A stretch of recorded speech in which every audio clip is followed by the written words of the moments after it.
जागेश्वर मंदिर में हुआ श्रावणी मेला 2024 का शुभारंभ। सीएम धामी और केंद्रीय सड़क परिवहन राज्य मंत्री अजय टम्टा ने पौराणिक श्रावणी मेले का किया शुभारंभ। सीएम धामी ने की मंदिर में पूजा अर्चना।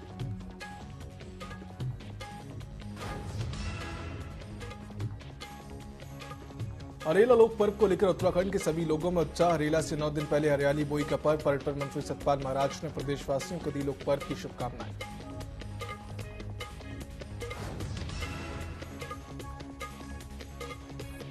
जसपुर के एक मकान में आग लगने से नई बस्ती में मचा हड़कंप। आग लगने से मकान में रखा सामान जलकर राख। एक महिला की भी मौत। मौके पर दमकल विभाग ने पाया आग पर काबू।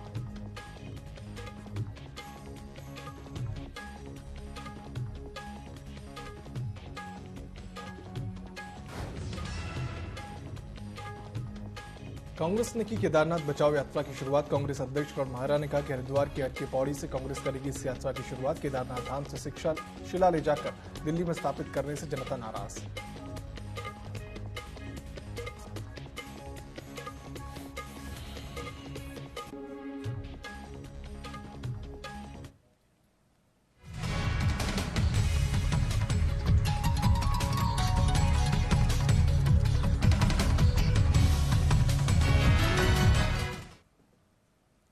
नमस्कार, स्वागत है आप सभी का न्यूज अपडेट में। मैं हूं आपके साथ सिद्धांत त्रिपाठी।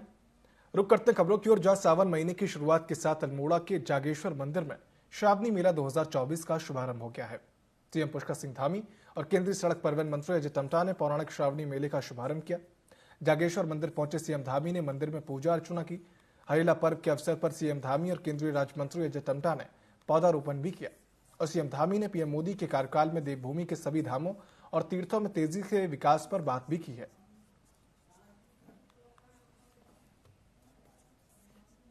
आज बहुत तेजी से माननीय प्रधानमंत्री मोदी जी के कालखंड में सबका नवनिर्माण हुआ है, पुनर्निर्माण हुआ है, सबका मास्टर प्लान बनाया है। एक योजनागत तरीके से विरासत और विकास दोनों को आगे बढ़ाया गया है।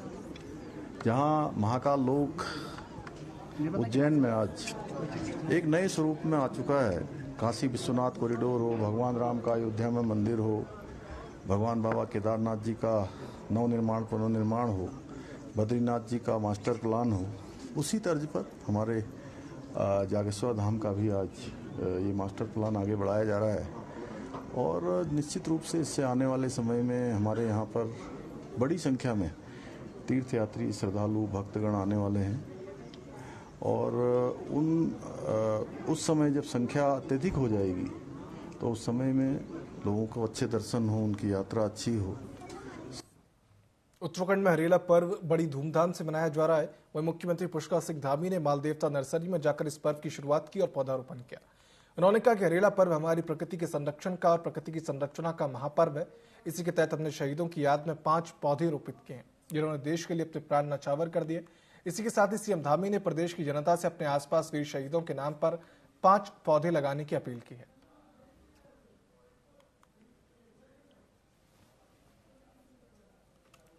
और साथ ही आज हमने इस हरेला पर्व की शुरुआत हमारे देवभूमि उत्तराखंड के 5 वीर जो वीर गति को प्राप्त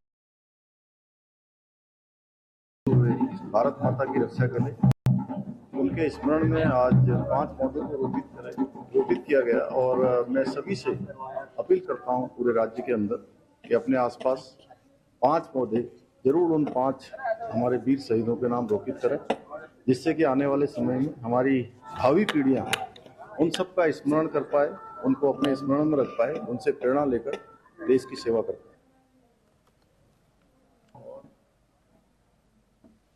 उत्तराखंड के मुख्यमंत्री पुष्कर सिंह धामी ने केदारनाथ पर चल रहे विरोध पर करारा जवाब दिया। उन्होंने विपक्षी दल कांग्रेस को मुद्दा विहीन बताया। उन्होंने कहा कि कांग्रेस के पास कोई मुद्दा नहीं है और कांग्रेस मुद्दा विहीन है, इसलिए बेवजह के मुद्दों को उठा रही है।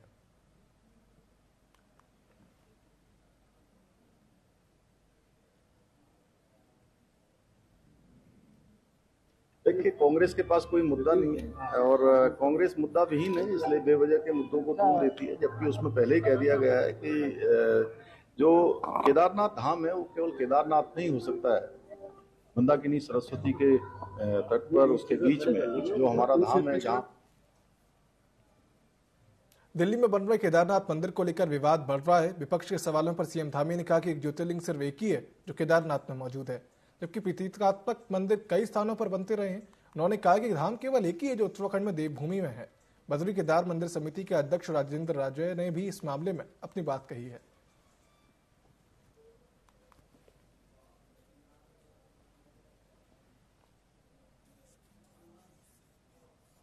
किया गया हमारा जो ज्योतिर्लिंग है उसका स्थान एक ही है, दूसरे स्थान पर धाम नहीं हो सकता है। प्रतीकात्मक रूप से मंदिर क्योंकि अनेक स्थानों पर बने हैं, ऐसे स्थानों पर मंदिर बनते रहे, लेकिन मूल स्थान आप क्या सोच रहे हो कि ये कोई केदारनाथ मंदिर दिल्ली में बना दिया जाए, उसके लिए खोल दिया जाए, मुंबई बना दिया जाए, मद्रास बना दिया जाए? जो आपके 9 ज्योतिर्लिंग हैं, 12 ज्योतिर्लिंग हैं, क्या उनको आप क्या जगह जगह बना दोगे क्या? जो 12 उनका एक नियत स्थान है। ये कोई संघ के कार्यालय हैं कि जगह जगह आप खोल दोगे, या भाजपा के कार्यालय हैं जहां जाओगे जब आपकी मर्जी आएगी आप खोल देंगे? देखिए, मैं आपके माध्यम से स्पष्ट करना चाहूंगा कि दिल्ली में किसी केदारनाथ धाम ट्रस्ट द्वारा जो मंदिर निर्माण प्रस्तावित किया गया है उसमें प्रदेश सरकार का किसी प्रकार का कोई संबंध नहीं है। और गया है, माननीय मुख्यमंत्री जी इस प्रस्तावित मंदिर के शिलान्यास कार्यक्रम में सम्मिलित हुए थे। इसके लिए माननीय मुख्यमंत्री जी से कुछ साधु संतों ने, कुछ जनप्रतिनिधिगणों ने अनुरोध किया था और माननीय मुख्यमंत्री जी एक धार्मिक कार्यक्रम के नाते इस समारोह में वो सम्मिलित हुए थे, लेकिन प्रदेश सरकार का इस मंदिर के निर्माण से किसी प्रकार का कोई संबंध नहीं। केदारनाथ धाम को बचाने के लिए कांग्रेस अब केदारनाथ बचाओ यात्रा की शुरुआत करने जा रही है। कांग्रेस अध्यक्ष करण महारा ने बताया कि हरिद्वार की हर की पौड़ी से कांग्रेस इस यात्रा की शुरुआत करेगी। गंगा स्नान के साथ कांग्रेसी इस यात्रा की शुरुआत करेंगे और केदारनाथ धाम में इस यात्रा का समापन किया जाएगा। मुख्यमंत्री की ओर से केदारनाथ धाम से शिला ले जाकर दिल्ली में स्थापित करने से जनता नाराज है।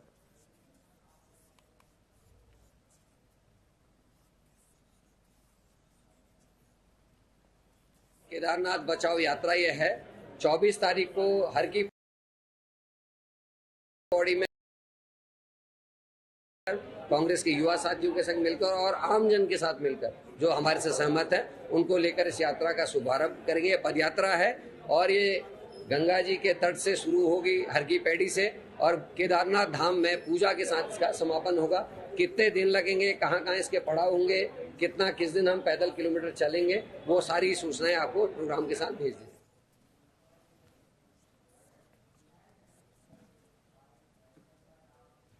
देहरादून में भाजपा की विस्तारित प्रदेश कार्य समिति की बैठक आयोजित की गई। बैठक में प्रदेश के मुख्यमंत्री, बीजेपी के केंद्रीय नेता और कई वरिष्ठ नेता मौजूद रहे। बैठक में आने वाले समय के लिए रोड मैप की रूपरेखा तैयार की गई। साथ ही पहले हुए चुनाव और कार्यों की समीक्षा की गई है। इस मौके पर प्रदेश प्रभारी ने बताया कि कल से हरेला पर्व शुरू हो रहा है, जिसको लेकर प्रधानमंत्री ने एक पेड़ अपनी मां के नाम लगाने का संदेश दिया है।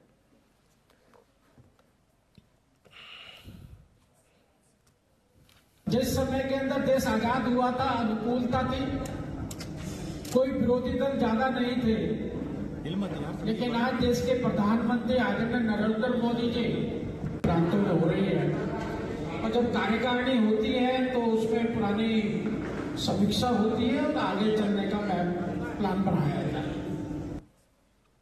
जिस सब भाजपा की कार्य समिति की बैठक को लेकर कांग्रेस प्रदेश अध्यक्ष करण महारा ने तंज कसा हुआ है। करण महारा ने कहा है कि ऐसी बैठकों से कुछ नहीं होने वाला, ऐसी मीटिंग से कार्यकर्ता में जोश नहीं भरा जा सकता। पहले भाजपा को अपने कैडर को टिकट देना चाहिए। दोनों उपचुनाव में भाजपा ने अपने कैडर को टिकट नहीं दिया, केवल सत्ता पाना ही भाजपा का लक्ष्य रहा है, जिसकी वजह से कार्यकर्ताओं के बीच मायूसी है।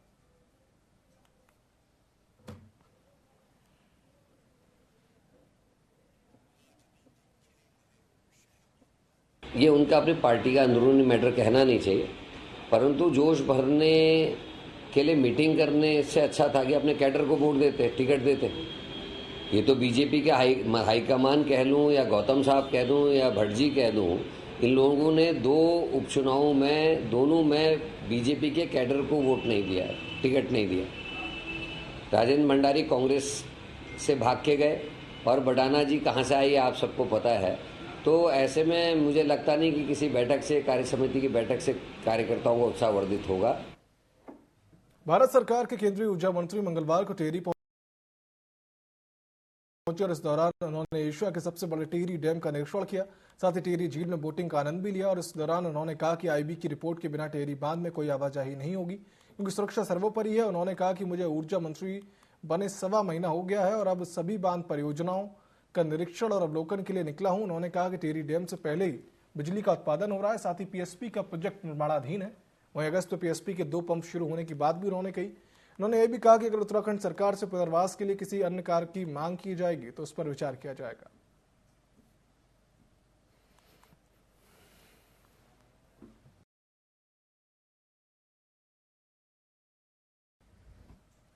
देश भर के कुछ प्रांतों में जाकर वहाँ के प्रोजेक्ट्स का अवलोकन कर रहा हूँ। उसी में उत्तराखंड का ये जो टिहरी डैम है, बड़ा प्रेस्टिजियस डैम है। इसमें जो पावर जनरेशन है वो तो पहले से चल रही है, लेकिन पीएसपी का जो प्रोजेक्ट है वो अनुमानाधीन है और उसमें से अगस्त में इसके जो 2 पंप्स हैं वो चालू हो जाएंगे और इसके बाद बाकी 2 पंप हैं बहुत शीघ्र वो चालू हो जाएंगे।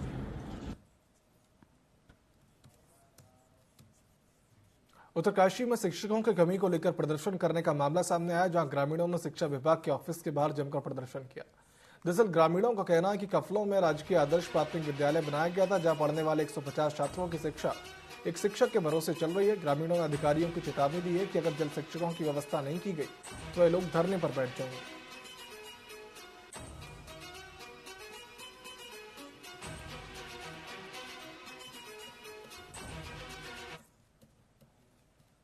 हमारे यहाँ पर कम से कम 150 बच्चे हैं और मात्र भरोसा एक शिक्षा मित्र देख रही है पूरा। तो मेरा सरकार से भी निवेदन है, शिक्षा अधिकारी से, जिलाधिकारी की हम अभी मुलाकात की है कि यहाँ पर तत्काल टीचरों की व्यवस्था बनाने का कष्ट करें। हम विभागों के चक्कर काटते आ रहे हैं, कोई भी टीचर वहाँ पे नहीं भेजा गया, नहीं उस तरह की शिक्षा दी गई, लेकिन ना मात्र पे उसको मॉडल स्कूल किया गया और उसके बाद न टीचरों की व्यवस्था है, न कोई वहाँ 4 दीवार की व्यवस्था है, कुछ भी व्यवस्था नहीं है। इसलिए हम कई बार यहाँ पे खंड शिक्षा अधिकारी से और जिला शिक्षा अधिकारी से कई चक्कर मार चुके हैं। आज डीएम साहब से भी हमारा शिक्षण मिला, अगर 15 तारीख तक ये व्यवस्था नहीं हो पाती तो हम फिर यहाँ पे बच्चों से धरने में बैठ जाएंगे। हल्द्वानी में अखिल उद्योग व्यापार मंडल संपूर्ण भारत के बैनर तले शहर के वरिष्ठ व्यापारी नेताओं ने बैठक के साथ एक भव्य स्वागत कार्यक्रम आयोजित किया, जिसमें शहर के व्यापारी और नेताओं के साथ गणमान्य लोगों ने भी अपनी भागीदारी निभाई। इस दौरान व्यापार मंडल के नवयुक्त प्रदेश अध्यक्ष विशाल शर्मा का स्वागत किया गया। स्वागत कार्यक्रम से गदगद होकर विशाल शर्मा ने सभी का आभार व्यक्त किया, साथ ही विश्वास दिलाया कि व्यापारियों के साथ हमेशा संगठन को भी साफ सुथरा और बेहतर बनाया जाएगा।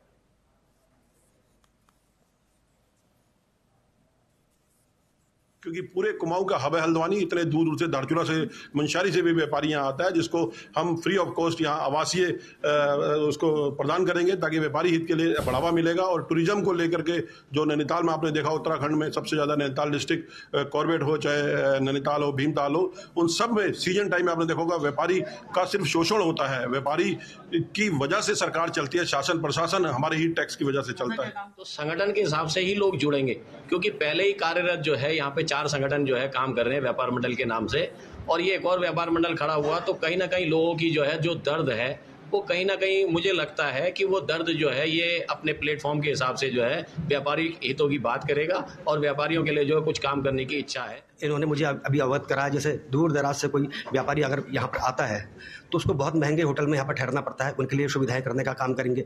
और जैसे किसी की वहाँ चोरी हो गई, आग लग गई, उनका इंश्योरेंस करने का वो काम करेंगे। और जो शहर में या गाँव के अंचल में है सुलभ शौचालयों की कमी है, उसको ये बनवाने का काम करेंगे, ऐसा इन्होंने मुझे आश्वस्त किया है। तो मैं दोबारा इनको बहुत बहुत शुभकामनाएं देता हूँ। सितारगंज कोतवाली में उपजिलाधिकारी रविंद्र सिंह की अध्यक्षता में आगामी त्योहार मुहर्रम को लेकर अमन चैन की एक बैठक की गई। वहीं अमन चैन की बैठक में बिजली विभाग, नगरपालिका और पुलिस प्रशासन शामिल रहा।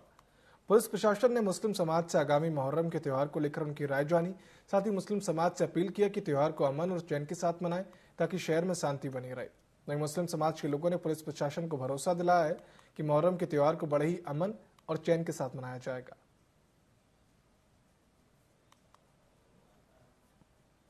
मुहर्रम आशूरा को लेकर के मीटिंग की गई है और जिसमें शांति और सुकून के साथ में मुहर्रम पर्व को मनाने की बात की गई है। और यहाँ से मुस्लिम समाज ने भी जैसे प्राचीन काल से बहुत पुराने समय से मुहर्रम का त्यौहार मनाने का काम करते हैं, उसी तरीके से इस बार भी करेंगे। इसमें यही हमने निर्देशित कराया गया है कि जैसे पहले के वर्षों में भी जो ये कार्यक्रम हुआ है वैसे शांतिपूर्ण और सौहार्दपूर्ण ढंग से निपटे। और उन लोगों के भी हमने व्यू लिए हैं कि जो लोगों के एक्सपेक्टेशन है उस पर भी हम खरा उतरें। तो इस बार हम उम्मीद करते हैं हर वर्ष की भांति इस बार भी शांतिपूर्ण ढंग से ही कार्यक्रम कर सकें। रामनगर शहर और ग्रामीण इलाकों में अवैध रूप से संचालित पैथोलॉजी लैब के खिलाफ स्वास्थ्य विभाग तत्पर नजर आया। सोमवार को अभियान चलाकर 3 पैथोलॉजी सेंटरों को सील कर 65,000 रुपए का जुर्माना लगाया गया। ये जानकारी नोडल अधिकारी ने मीडिया को दी। उन्होंने बताया कि टीम ने लखनपुर क्षेत्र में बिंगो हेल्थ केयर लैब पर 10,000 रुपए और शिवलालपुर चिंगी के पास स्थित न्यू शेख डायग्नोस्टिक सेंटर पर 25,000 रुपए का जुर्माना लगाया, जबकि इसी क्षेत्र के जगदम्बा पैथोलॉजी लैब पर 30,000 रुपए का जुर्माना लगाने की कार्रवाई की गई। नोडल अधिकारी ने बताया कि इन तीनों लैब में भारी अनियमितताएं पाई गई हैं, जिसके चलते उन पर कार्रवाई की गई है। आज भी पूर्व की भांति हमारी टीम ने जो लैब संचालित यहाँ पर हो रही हैं उनके निरीक्षण किया था, जिसमें पहला निरीक्षण हमने लखनपुर कोटद्वार रोड में किया था बिंगो पैथोलॉजी लैब के उसमें, जो मैक्स लैब के कलेक्शन सेंटर चला रहे हैं। वहाँ पर उनके पास जो कलेक्शन सेंटर का MOU है उसमें वैधता परिभाषित नहीं थी कि कब तक के लिए उनको वैध किया गया है, कब तक उनको ऑथराइज़ किया गया है। पॉल्यूशन कंट्रोल बोर्ड का उनके पास नहीं था, फायर सेफ्टी वगैरह नहीं था, और उन्होंने CEA में लैब सरेंडर शो किया हुआ है, फिर भी वो संचालित कर रहे थे, जिसके क्रम में उनको लैब वो बंद कर दिया गया है और 10,000 का जुर्माना लगाकर सभी प्रपत्र मुख्य चिकित्सा अधिकारी कार्यालय में प्रस्तुत करने के लिए निर्देश दिया गया है।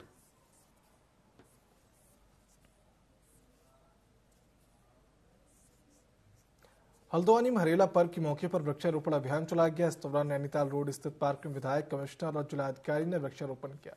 साथ ही एक पेड़ मां के नाम अभियान में लोगों ने पौधे लगाकर पर्यावरण को हरा भरा रखने का संदेश दिया। वहीं लोगों को फलदार और छायादार वृक्ष भी वितरित किए गए। नगर निगम कर्मचारी और स्वयं सहायता समूह की महिलाओं को सम्मानित भी किया गया।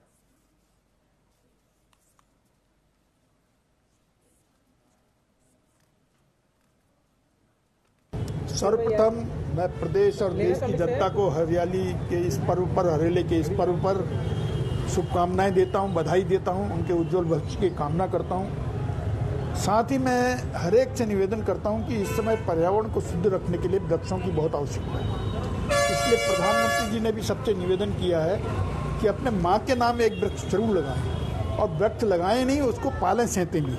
तो सभी लोग इस बरसात में अपने अपने क्षेत्र में जहां भी संभव हो वहां वृक्ष लगाएं। सर्वप्रथम मैं प्रदेश और देश की पौड़ी वन विभाग की ओर से हरेला पर्व के अवसर पर गोष्ठी का आयोजन किया गया, जिसमें गढ़वाल जिलाधिकारी मुख्य अतिथि के रूप में मौजूद रहे।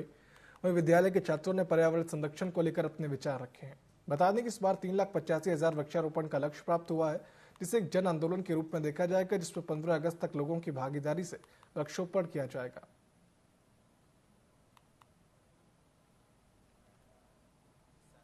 एनवायरमेंट का थीम है जो माननीय प्रधानमंत्री जो है उन्होंने रखा है, एक पेड़ माँ के नाम, उसको भी सम्मिलित किया गया।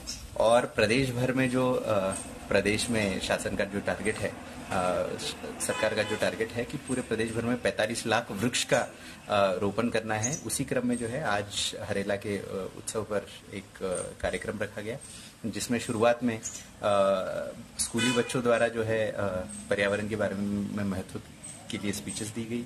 उसके बाद में कई ऐसी वन पंचायतें हैं और फॉरेस्ट का स्टाफ है जिन्होंने वाइल्ड लाइफ में और फॉरेस्ट फायर में काफी अनुकरणीय काम किया है, अच्छा काम किया है, तो उनको जो है जिलाधिकारी महोदय के समक्ष। गदरपुर की 15 बटालियन NDRF परिसर में आज रोग पर हरेला मनाया गया, जिसमें NDRF से जुड़े अधिकारी और जवान मौजूद रहे।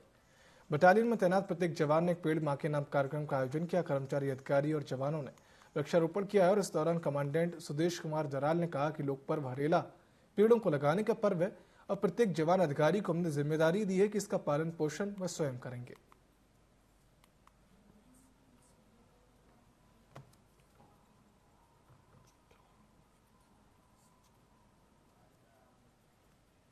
देखिए, जैसा आप सभी लोग जानते हैं, आज पूरे उत्तराखंड में जो है लोक पर्व हरेला के रूप में मनाया जा रहा है। हमारे NDRF के कर्मियों ने भी ये ठाना है कि क्यों ना हम इस पर्व को और भारत के माननीय प्रधानमंत्री श्री नरेंद्र मोदी जी के आह्वान एक पेड़ माँ के नाम को आगे बढ़ाएं।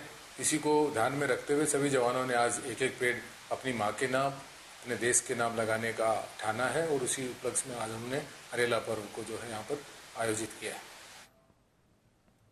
उत्तराखंड के सभी इलाकों में हरेला पर्व बड़ी धूमधाम से मनाया गया और इसी कड़ी में काशीपुर के बाजपुर रोड स्थित द्रोणा सागर में केडीएफ पार्क में हरेला पर्व को लेकर के कार्यक्रम आयोजित किया गया, जिसमें केडीएफ संस्था के अध्यक्ष राजीव घई, एडीएम अभय प्रताप सिंह, अपर पुलिस अधीक्षक अभय सिंह, नगर निगम के एमएनए विवेक राय के संयुक्त निर्देशन में पौधारोपण कार्यक्रम का आयोजन किया गया, जिसमें एक पौधा अपनी मां के नाम कार्यक्रम का आयोजन किया गया। एसडीएम अभय सिंह ने बताया कि हरेला पर्व के अवसर पर नगर क्षेत्र के कई पार्कों, कॉलोनी, स्कूलों में पौधारोपण किया गया। अपर पुलिस अधीक्षक अभय सिंह ने बताया कि पौधारोपण करना अति आवश्यक है, हर व्यक्ति को पौधारोपण जरूर करना चाहिए। कैसे हम पेड़ लगाएं और पेड़ को कैसे सुरक्षित रखें, तो हमारा मेन उद्देश्य है कि जो ऐसे हम पेड़ को लगाते हैं लेकिन उसको सुरक्षित और संरक्षित नहीं करते हैं और वो पेड़ जो है वो वृक्ष के रूप में जो है डेवलप नहीं हो पाता है, उसको नुकसान हो जाता है। तो इसको हमें ध्यान रखना चाहिए कि जो वृक्ष लगा रहे हैं या पेड़ लगा रहे हैं उसको जो है प्रॉपर उसको हम देखें और उसको उसकी ग्रोथ में अपने देखते रहें और उसको वो करें। उसी के पहल में जो माननीय प्रधानमंत्री जी का जो एक पेड़ माँ के नाम जो एक संकल्प है, उसी के तहत हमने एक वृक्षारोपण भी किया। कैसे हम पेड़ लगाएं। रुद्रपुर के कलेक्ट्रेट परिसर में हरेला पर्व धूमधाम से मनाया गया, जहां जिले के डीएम उदयराज सिंह और कच्चा विधायक सहित अधिकारियों ने पौधारोपण कर कार्यक्रम का शुभारंभ किया।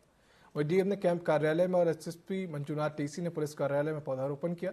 डीएम ने सभी जनपद वासियों का लोका पर्व हरेली की बधाई दी, साथ ही लोगों को एक पेड़ मां के नाम अभियान के तहत पेड़ लगाने की अपील भी की है। कहीं ना कहीं वृक्ष ही वो अल्टीमेट चीज है जो कि हमारे पर्यावरण को सुरक्षित बनाती है, स्वस्थ बनाती है और रहने लायक बनाती है।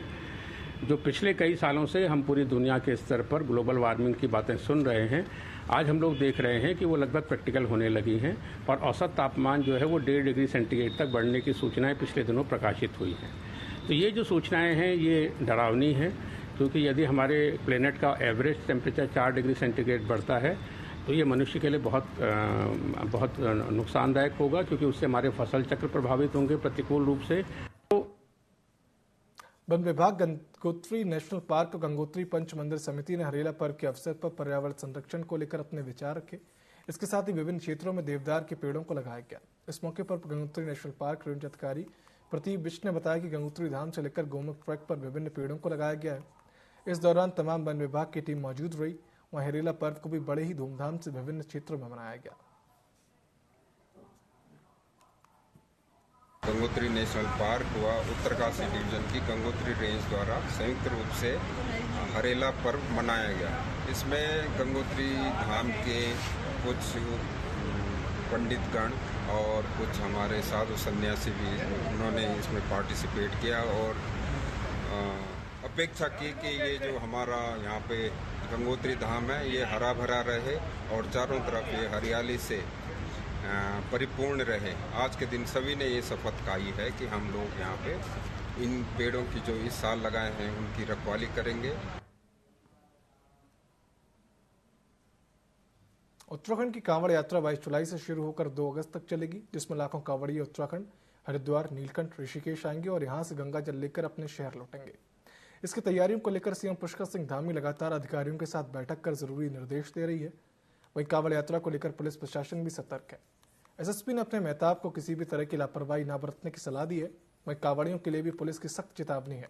उन्होंने कहा कि मसूरी और अन्य स्थानों पर भगवा वस्त्रधारी कांवड़िए देश में नहीं घूम सकेंगे। अगर उन्हें कहीं घूमने जाना है तो वे सामान्य कपड़ों में घूम सकते हैं। इसके अलावा बिना हेलमेट सहित किसी भी तरह का अनैतिक कार्य करने वालों पर सख्त कार्रवाई की जाएगी। कांवड़ यात्रा जो हमारी जो मेन 22 तारीख से लेकर 2 तारीख तक की है और इसमें हरिद्वार के साथ साथ देहरादून का ऋषिकेश और जो नीलकंठ का क्षेत्र है, इसमें बहुत सारे लाखों करोड़ों कांवड़िए आते हैं। और खासकर देखा जाए देहरादून के हिसाब से तो एक ट्रांजिट पॉइंट है जहां पर ऋषिकेश में भी कांवड़िए आते हैं और अन्य हिमाचल से सहारनपुर से भी देहरादून के माध्यम से वो हरिद्वार और जल लेने के लिए साथ ही साथ जो नीलकंठ भी जाते हैं।